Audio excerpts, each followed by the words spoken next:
Fox Talk tonight. Boy, wrap your head around this. UFO sightings are skyrocketing in 2012. And we're barely 2 weeks in. Eyewitnesses reporting strange things in 36 out of the 50 states. And yeah, Florida's included. We are joined on the phone right now, Peter Davenport from he's the director of the UFO Center there in Washington. Peter, let me tell you something. Everybody's got a cell phone camera these days. I'm imagining if you're having a lot of sightings, you're getting some pretty good pictures. Well, we get some pictures, but the overwhelming majority of them are of low quality, as you say, from those cell phones. What we encourage people to do if they see what they think may be a UFO is try to get a good camera, stabilize the camera no matter what they're using, and try to get a good still photo of it. Peter, why do you think you're getting so many this early in the year? Is it because it's 2012 and you got everybody going, oh, it's the Mayan calendar? I'm not one of those who believes that there's anything special about 2012, Bob, but I just before this program, I reviewed our database. We took 110 reports on New Year's Eve.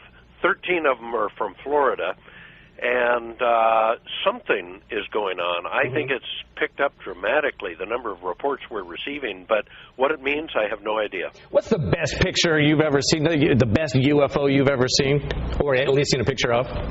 Well, it's hard to say. I think the McMinnville, Oregon photo back in 1951, May of 51, was probably one of the best, but there have been some good ones since that time. There were some good ones captured during the Phoenix Lights event of March 13th. Yes, I've seen those.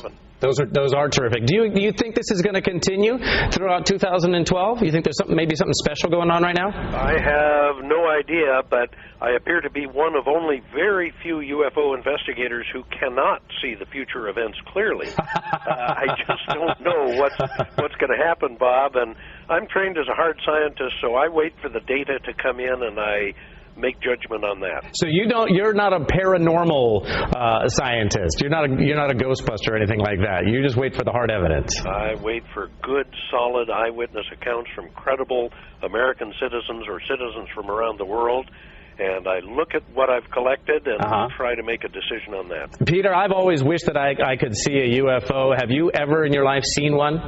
Have. In fact, I saw a doozy of a sighting here out in eastern Washington on I think it was the 17th of October last year, 2011. I was out for a walk on our local golf course and saw something go over at 6:42 p.m.